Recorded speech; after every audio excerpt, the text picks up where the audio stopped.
Salve Roma, bem-vindos a 2023. Queria agradecer ao ano de 2022 e agradecer também pelos 700 e poucos inscritos que alcançamos, quase 800. E vamos bater a meta aí de 1000 inscritos para conseguir novas ferramentas do YouTube. Então me ajudem se inscrevendo, deixando like, comentando, enfim. Se quiserem me ajudar financeiramente, na descrição tá a chave Pix, por favor, preciso. Mas é isso. Hoje nós vamos apresentar o episódio da série Evidências Bíblicas, a missa. A missa e o sacrifício de Cristo, né? Que no caso é na Eucaristia, na Bíblia e na história. Vamos comprovar biblicamente e historicamente. Então, para quem não me conhece, tá aí uma pequena apresentação. Maurício Machado e vamos nessa. Como temos que ver o sacrifício na missa? Qual é a opinião da igreja, de um católico, de um cristão da igreja verdadeira? É a mesma de São João Crisóstomo, que morreu em 407, no século V, depois de Cristo. Se aquele que não come a carne de Jesus e não bebe o seu sangue não tem a vida em si, como seria a verdade que essa carne, sem a qual ninguém possui a vida, para nada serve?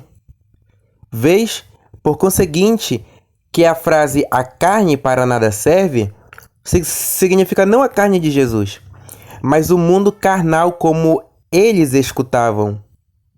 Isso já São João Crisóstomo.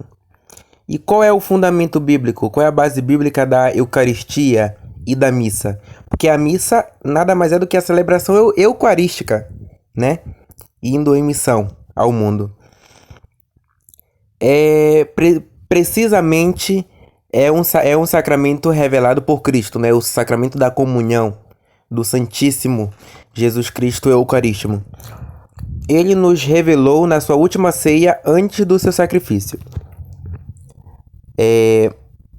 Tá em Mateus 26, do 26 ao 29. E quando comiam, Jesus tomou o pão e, abençoando-o, partiu e o deu a seus discípulos. E disse: Tomai, comei, isto é o meu corpo. E tomando o cálice e dando graças, deu-lhe, dizendo: Bebei dele todos, porque isto é o meu sangue, o sangue do Novo Testamento ou da nova e eterna aliança, que é derramado por vós, para a remissão dos pecados. E digo-vos que desde agora não beberei deste fruto da videira ou da vide, até aquele dia em que eu beba novo, o novo no caso, convosco no reino de meu Pai. Do Evangelho de Jesus Cristo segundo São Marcos 14, do 22 ao 25, temos o mesmo relato. Tomai todos e comei, isto é o meu corpo. Tomai todos e bebei, isto é o cálice do meu sangue, o sangue da nova e eterna aliança que será derramado por vós para a remissão dos pecados. Fazei isto em memória de mim, né? Ou seja, a celebração eucarística começa aí, concretamente. E se repete em outras mais. No nosso último vídeo eu dei várias outras provas bíblicas sobre isso. E aqui só algumas para complementar, que é Lucas 22, 17 ao 20, a primeira carta de São Paulo aos Coríntios, do capítulo 11, do 23 ao 26, e também 11, 27 ao 28, aliás, 27 ao 29, profetizado em Êxodo 24, 8, etc. E o que o Catecismo da Igreja Católica Apostólica Romana ensina sobre isso, a Eucaristia? Nos parágrafos 1367, o sacrifício de Cristo e o sacrifício da Eucaristia são um único sacrifício. É uma só e mesma vítima, e aquele que agora se oferece pelo ministério dos sacerdotes é o mesmo que outrora se ofereceu a si mesmo na cruz.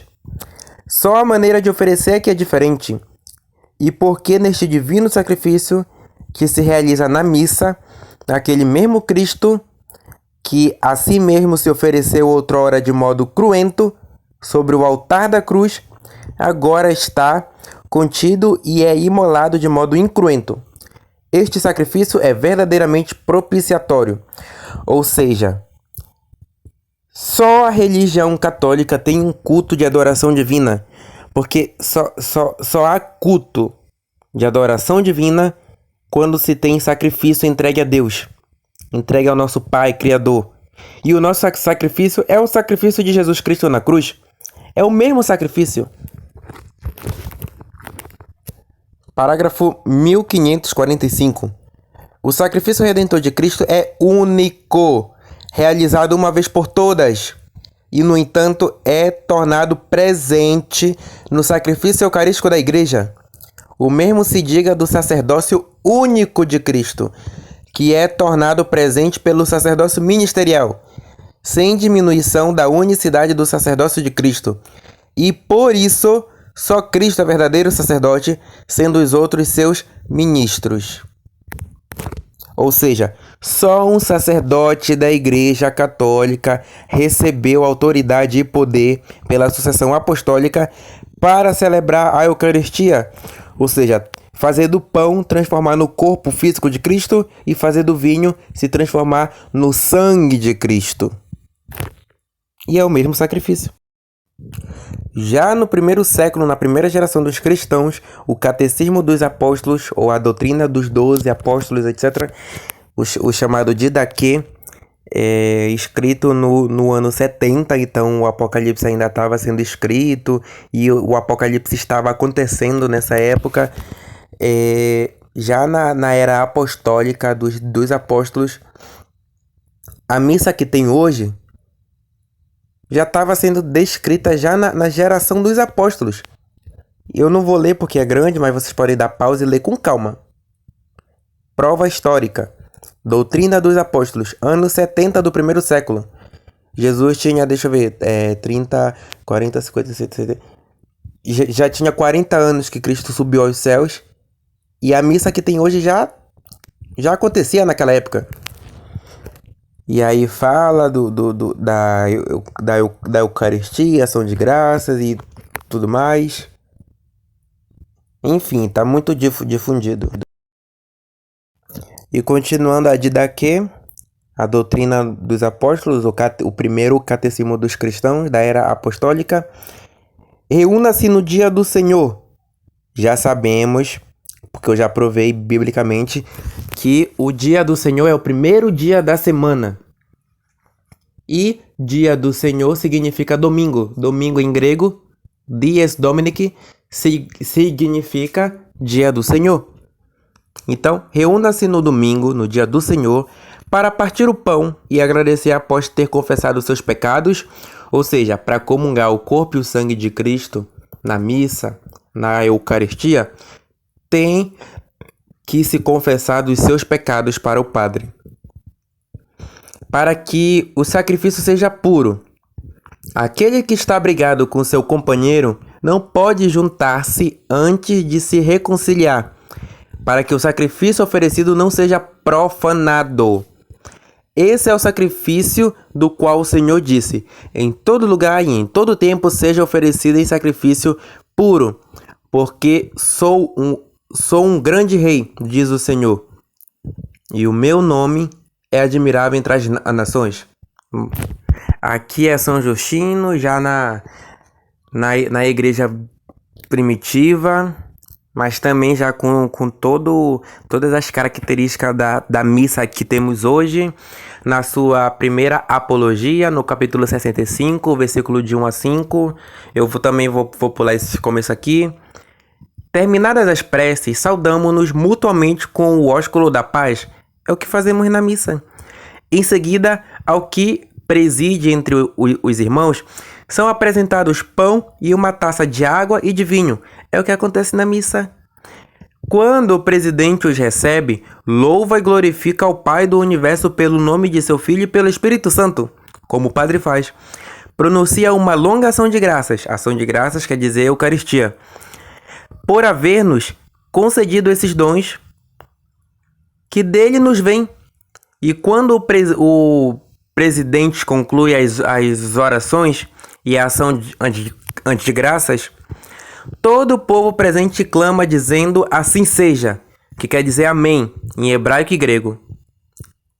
E uma vez que o presidente deu graças e todo o povo clamou, os que entre nós chamam diáconos dão a cada um dos presentes o pão, o vinho e a água, sobre os quais foi pronunciada a ação de graças, e também os levam aos ausentes. E as referências históricas na Sagrada Tradição, no Sagrado Magistério, etc., além da bíblica, né, que eu já provei muito, são em quantidades industriais. São Justino continua na sua primeira apologia 66, do 1 ao 3, e ele morreu no ano 165 depois de Cristo. Santo Irineu, na sua Adverbus Haeresis 4, 17 e 5, morreu em 202 e assim por diante. Então, eu quero agradecer para quem ficou até o final. Deixa o like, se inscreva, ative o sininho e desculpa a ausência. Vamos tentar com tudo e esse ano eu vou começar a oferecer cursos. Então, fiquem ligados aí nas novidades. Compartilhe com os seus amigos. Muito obrigado e até a próxima oportunidade, se Deus quiser.